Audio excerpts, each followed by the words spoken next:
नमस्कार मित्रों, मैं हूं अवधेश कुमार। इस समय असम का धुबरी निश्चित रूप से समाचार की सुर्खियां हैं और हमारा आपका ध्यान पिछले पिछले 3-4 दिनों से वहां जा रहा होगा या तो कुछ घटना थोड़े पहले से ही आरंभ हो गई। असम के मुख्यमंत्री हिमंतो बिस्व शर्मा के एक बयान को लेकर विवाद पैदा किया जा रहा है। हमारे देश के कई मुस्लिम उलेमा, इमाम ये बोल रहे हैं कि उन्होंने वहाँ जो गोली मारने का आदेश दिया है वो दरअसल असम को के मुसलमानों को बाहर निकालने का षड्यंत्र है। पहले उन्होंने एनआरसी लाया और एनआरसी के बाद अब कोशिश है कि मुसलमानों को बदनाम करो और वहां से निकालो। कुछ ने केंद्र सरकार से हस्तक्षेप की मांग। अब आप सोचिए कि हमारे देश में इस प्रकार का इकोसिस्टम कैसे चीजों को गलत मोड़ दे देता है, कैसे उसके विरुद्ध दुष्प्रचार करता है। हम लोग मीडिया में उसको स्थान भी दे देते हैं। अब कल्पना करिए इस प्रकार की भाषा कोई सुनेगा तो उसको तो यही लगेगा वाकई असम की सरकार है, हिमंत बिस्व शर्मा मुस्लिम विरोधी हैं और मुसलमानों को वहां से किसी ढंग से खदेड़ना चाहते हैं, इसलिए उनका गोली मारो, यानी वो नहीं भागेंगे तो उनको गोली मार दी जाएगी। अब ये बयान भारत में जाए बाहर तो भारत में इससे मुसलमानों के अंदर गुस्सा भड़केगा, दूसरी जगह भी वो तनाव पैदा कर सकते हैं। असम में भी जिसको सच्चाई की जानकारी नहीं है वह भी हिंसा कर सकता है। अब असम की चर्चा तो हम करेंगे, लेकिन इस प्रकार का बयान देश में सच्चाई से परे रखकर जानबूझकर दिए जाते हैं ताकि हिंदू मुस्लिम तनाव हो, ताकि सरकारें बदनाम हो। अब वहाँ घटना आपको पता है, घटना क्या है। बकरीद के ठीक दूसरे दिन 7 जून को धुबरी जगह है जो कि गुवाहाटी से लगभग 300 किलोमीटर की दूरी है। 280-90 आपको सड़क पर लिखा हुआ मिल जाएगा, 290 किलोमीटर, कहीं 295 किलोमीटर यही है। धुबरी पहले से ही एक मुस्लिम बहुल जिला है, 70% की आबादी वहाँ मुसलमानों की हो गई। हालांकि पहले ये स्थिति नहीं थी। जो लोग बिहार से हैं, पूर्वी उत्तर प्रदेश यानी झारखंड से हैं, उनके गांव के लोग हिंदू बहुत सारी संख्या में धुबरी में रहते रहे, अलग अलग छोटे मोटे कारोबार करते रहे और बड़ी संख्या थी, इतनी संख्या में, लेकिन वो संख्या हो गई है। 7 जून को वहाँ हनुमान मंदिर, एक हनुमान मंदिर के बाहर कटे हुए गाय के सिर पाए गए। हालांकि कोई लिख रहा है एक पाए गए, एक अखबार जो हिंदू का वेबसाइट में पढ़ रहा हूँ उसमें लिखा है गायों के सिर पाए गए, यानी कई ऐसे सिर पाए गए। उसके बाद हंगामा हुआ, लोगों ने विरोध प्रदर्शन किया, हालांकि उस दिन भी थोड़ा सांप्रदायिक तनाव हुआ, थोड़ी पत्थरबाजी हुई। उसके बाद पुलिस ने हस्तक्षेप किया और लगा के, लेकिन दूसरे दिन फिर उसी प्रकार से गायों के सिर वहां पाए गए 8 दिन। तो ऐसे तो नहीं हो सकता है, गाय का काट कर उसका सिर किसी मंदिर के पास रखा। मुख्यमंत्री ने तो कहा है कि गोमांस फेंक दिया गया और मंदिर के अंदर फेंका ही गया होगा। अगर मुख्यमंत्री का बयान है तो गलत तो नहीं हो सकता है, वो कह रहे हैं। ये तो फिर ये तो सामान्य घटना नहीं हो सकती है ना। किसी मंदिर का तो छोड़िए, जब गो हत्या पर प्रतिबंध है, कहीं भी गाय का मांस फेंकना, गाय का सिर फेंक देना, इसका मतलब ऐसे दुष्ट लोग हैं, ऐसे शरारती लोग हैं, ऐसे देश विरोधी सांप्रदायिक लोग हैं, तो मतलब मजहबी जुनून में भरे हैं। कौन भारत के दुश्मन? तो इस प्रकार से करना, इसका अर्थ है कि गाय काटी जा रही है यहाँ और प्रतिबंधित है, तो इसको फेंका गया है। अब फेंकने के बाद तो गुस्सा आएगा, गुस्सा आया और जब उसके बाद जुलूस निकला तो जुलूस पर पत्थरबाजी कर दी गई। पत्थरबाजी करने के बाद तनाव बढ़ना स्वाभाविक है, तो पुलिस ने हस्तक्षेप किया। फिर दोनों पक्ष के लोग, कुछ हिंदू मुसलमान को बैठाए गए, दोनों ने कहा शांति की अपील कर, मामला जो है रफा दफा होगा, फिर हिंसा भड़क गई। अब ये भयानक हिंसा हुई है, जगह जगह तोड़ फोड़ किए गए। जो हिंदुओं के क्षेत्र है वहाँ आगजनी हुई है, लोगों पर हमले हुए हैं, और जो ऐसे दंगों में होते हैं, आपने मुर्शिदाबाद की घटना देखी है कि एक पक्षीय हिंसा थी, हिंदुओं को वहां से पलायन कर जाना पड़ा। ठीक वही स्थिति धुबरी में हुई। इस ढंग से करो, पहले तो उनके उनके यहाँ गोमांस फेंको, ये बिल्कुल एक प्लान, एक योजनाबद्ध तरीके से कि उस जिले को हिंदुओं से खाली करना, उस जिले में हिंसा कराना और ऐसी स्थिति पैदा कर देना है कि सरकार उसको संभाल नहीं पाए और इसका असर देश भर में पड़े। तो अब भाई तो मुख्यमंत्री हेमंतो बिश्व शर्मा ने तो वो गए वहाँ मुख्यमंत्री ने तो जाएंगे। जाने के बाद उन्होंने सर्किट हाउस में बैठक की। सर्किट हाउस में बैठक किया। बैठक करने के बाद उन्होंने बयान दिया। उस बयान में ये कहीं नहीं है कि देखते किसी को गोली मार दो। उनका बयान मैं आपको पढ़ के सुना रहा हूँ जो अखबारों में छपा है।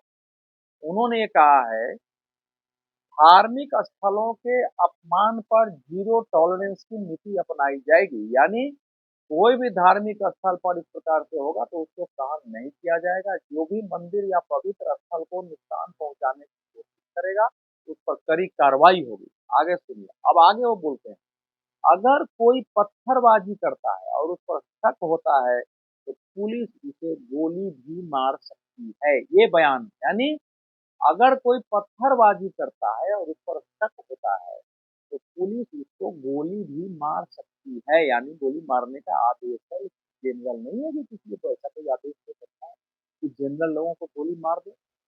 लेकिन अगर मंदिर में आप रोमांस फेंकेंगे, गाय का कटा हुआ सिर रखेंगे, या इस मुसलमानों के ही मान लीजिए मस्जिद और उसमें कुछ ऐसी चीजें डाल दी जाए तो क्या उस पर सरकार एक्शन नहीं लेगी? क्या मुख्यमंत्री ये कहते कि चलो चलो बड़ा अच्छा काम किया है, मंदिर में गोमांस फेंक दिया, किसी से गलती हो गई है, अगर वो पत्थर भी चलाते हैं तो छोड़ दो यार, कहाँ झंझट में पड़ोगे? क्या मुख्यमंत्री का ये काम है? क्या मुख्यमंत्री ये कहते नहीं ऐसे लोगों को गोली मत मारिए, ऐसे लोगों को लाइए, माला पहनाइए, उनको इज्जत दीजिए, उनको ला करके उनकी बहुत अच्छी उनकी सभा कराइए, अच्छे भाषण में? कोई मुख्यमंत्री क्या ये बोलेगा? जो देश विरोधी तत्व हैं उनके बारे में ये कहना, वो भी कहा जा रहा है कि अगर कोई फिर भी पत्थरबाजी करेगा और संदेह होगा कि हाँ ये पत्थरबाजी कर रहा है, रुक नहीं रहा है, तो गोली मार दी जाएगी। अब इस पर एक पक्षीय हमले हो रहे हैं तो वहाँ मुख्यमंत्री क्या आदेश देगा? और ऐसा भी नहीं कि वहाँ जैसा मुख्यमंत्री ने कहा है कि ड्रोन है, पूरे जिले में सीसीटीवी कैमरे हैं, रात्रि गश्त है, सबके जरिए निगरानी हो रही है, रैपिड एक्शन फोर्स है, सीआरपीएफ है, सबको तैनात किए गए हैं। और जिनके भी रिकॉर्ड है क्रिमिनल के, तो सभी गिरफ्तार अपराधियों को हुआ कि अभी तत्काल गिरफ्तार करो, कोई जमानत अरे बाहर दे, किसी को मत छोड़ो, पता नहीं कौन कर रहा हो। तो ये सच ये स्थिति है। अब जो लोग इसको विवाद का विषय बना रहे हैं, आप देखिए ना, एक बार भी इनने आलोचना नहीं की कि मंदिर में या मंदिर के बाहर गाय के कटे हुए चीज क्यों फेंके गए। एक दिन के बाद अगर बैठक हो गई तो दूसरे दिन क्यों वहां डाला गया? और जब लोगों ने विरोध प्रदर्शन किया तो फिर आपने उस पर पत्थरबाजी शुरू कर दी है। पत्थरबाजी को जब पुलिस जाएगी रोकने तो पुलिस पर हमले होंगे, हिंदुओं पर हमले होंगे, निकालो।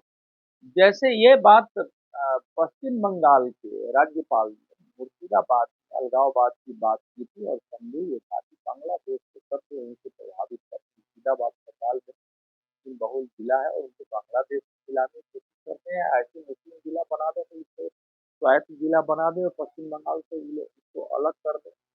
उसी प्रकार से एक धुबरी को भी बहुत दिनों से और बांग्लादेश में मिलाने की बात चल रही है। नवीन बांग्ला नामक एक संगठन के नाम से एक पोस्टर जारी किया था, नवीन बांग्ला। वो पोस्टर जगह जगह लगा, यहाँ तक कि सेना का जो एक कोई दीवार है उस पर टांग दिया गया कि धुबरी को बांग्लादेश में मिलाया जाए। अब ये तत्व भी वहां सक्रिय है बांग्लादेश में मिलाने वाला। और इस समय आप जानते हैं कि जब कुर्बानी का समय आता है तो ज्यादा से ज्यादा देश भर के जो कुर्बानी दिलाने वाले इमाम है, मुल्ला मौलवी है, बंगाल और असम में जाते हैं और वहाँ गाय खरीदते हैं और उनके पास दुनिया भर से लोग पैसे खरीदते हैं। तो मैं बड़ी कमाई का उनका एक साधन होता है कि हमारे नाम से कुर्बानी दे देना। अब गाय की कीमत, लोगों को गाय की ही कुर्बानी ये महत्वपूर्ण मानते हैं, गाय की और या गोवंश की कुर्बानी। तो उस समय जो है उसकी कीमत तो बहुत ज़्यादा होती है, तो किसी ने 5,000 दे दिया, किसी ने 10,000, कोई गरीब आदमी 200 दे दिया, तुम्हारे नाम से ये कुर्बानी कर देना, 100 रुपया कर देना। तो उस एरिया में सब जाते रहते हैं और उसके कारण गोवंश की समस्या पैदा हो जाती है। उसीलिए मुख्यमंत्री हिमंतो बिस्व शर्मा ने गोवंश माफिया करके नाम दिया है और बताया है कि पश्चिम बंगाल से तस्करी के द्वारा भारी संख्या में ऐसे गोवंश इधर लाए जा रहे हैं, पश्चिम बंगाल ले भी जाए जा रहे हैं। उनके खिलाफ भी कार्रवाई करने की कोशिश लगातार हुई, बीएसएफ ने कार्रवाई की है, वहाँ के हिंदू संगठनों ने उसके विरुद्ध आंदोलन किया, कई जगह रोका है, उनको पकड़वाया है, उनमें से लोगों को उठा के पकड़वाया है और कड़ी कार्रवाई वहाँ हो रही है कि इसको रोका नहीं जाए। तो जाहिर है कि ये ऐसे तत्व वहाँ सक्रिय हैं, ऐसे तत्वों को जैसे मुख्यमंत्री अगर एक कह रहे हैं, उन्होंने ये कहा है, मैं फिर उसको कोट कर रहा हूँ कि सांप्रदायिक हिंसा भड़काने के उद्देश्य से ही की गई घटनाओं की श्रृंखला से संकेत मिलता है कि डुगरी में बांग्लादेशी ताकतें काम कर रहे हैं। अब बांग्लादेशी ताकतें हैं वो डुगरी में बांग्लादेश में कोई हिंसा तो नहीं, तो सीमा से लगे हुए थी, तो आते जाते रहे, आते जाते बांग्लादेश घुसपैठ की सबसे ज्यादा समस्या असम में रही है। लंबी लड़ाई हुई है, उस आंदोलन में हजारों लोग मारे गए, वहाँ एक सरकार भी बनी, 80 के दशक में सरकार बनी, इसके बावजूद समस्या का समाधान नहीं हुआ। सिटीजनशिप एक्ट जो है वो आया देश भर के लिए कि, लेकिन वहाँ के लिए जो था एनआरसी पहले वहाँ लागू किया, उससे सुप्रीम कोर्ट का आदेश है कि बांग्लादेशी घुसपैठियों को निकाला जाए, एनआरसी का आदेश सुप्रीम कोर्ट का है। तो इन सब के कारण वहाँ समस्याएं हुई है, बहुत सारे लोग उठाए गए हैं, ट्रांजिट कैंप में डाले गए हैं। ये सब कुछ असम को तोड़ने की कोशिश बहुत कुछ चल रहा है। और जो बांग्लादेश के सेना के शीर्ष अधिकारी ने चिकन नेट की बात की थी कि उसको तोड़ के अलग कर देंगे, चिकन नेट भले ही बंगाल में, लेकिन बात तो वही सब है, अलग करने का पहले से खेल चल रहा है। इसलिए इससे असहमत इससे करना कोशिश किया है। अगर इससे किसी को आपत्ति है जिसने बयान दी, इसका मतलब वो चाहता है कि कुबरी या ऐसे जो जिले हैं मुस्लिम बहुल, वहां से किसी ढंग से हिंदुओं को बाहर किया जाए। वो यह भी चाहता है कि सांप्रदायिक तनाव हो, यह भी चाहता है कि मुसलमान अगर गोमांस देखते हैं तो उसको सहन करें, अगर नहीं सहन करेंगे तो हिंसा की जाए, या हिंसा करना सही है अगर वो हिंसा की आलोचना करता है। तो इसका अर्थ तो ये भी हुआ कि जो लोग इसका विरोध कर रहे हैं हिमंत विश्व शर्मा के बयान का, वो ये भी, उनको बांग्लादेश में भी जिले के मिल जाने में कोई परेशानी नहीं होगी। तो आप ये तय करिए कि जो लोग विरोध कर रहे हैं उनके साथ देश की कानूनी एजेंसियां क्या व्यवहार करे, देश कैसा व्यवहार करे। मुसलमानों के अंदर से लोग निकल कर क्यों नहीं आ रहे हैं कि तुम्हें गलत बयान क्यों दे रहे हैं। तो कोई दंगा फैलाएगा, हिंसा करेगा, गोमांस फेंकेगा, गाय का सिर सामने रखेगा, पत्थरबाजी करेगा, तो उसके साथ क्या किया जाएगा। पुलिस ने पूरी कोशिश की है, कहीं भी कर्फ्यू लगने के बाद, कर्फ्यू लगाने का मतलब ही होता है कि कर्फ्यू में अगर आप, तो सामने निकलने पर गोली मारने का आदेश होता है, किया गया है। तो यही एकमात्र रास्ता है।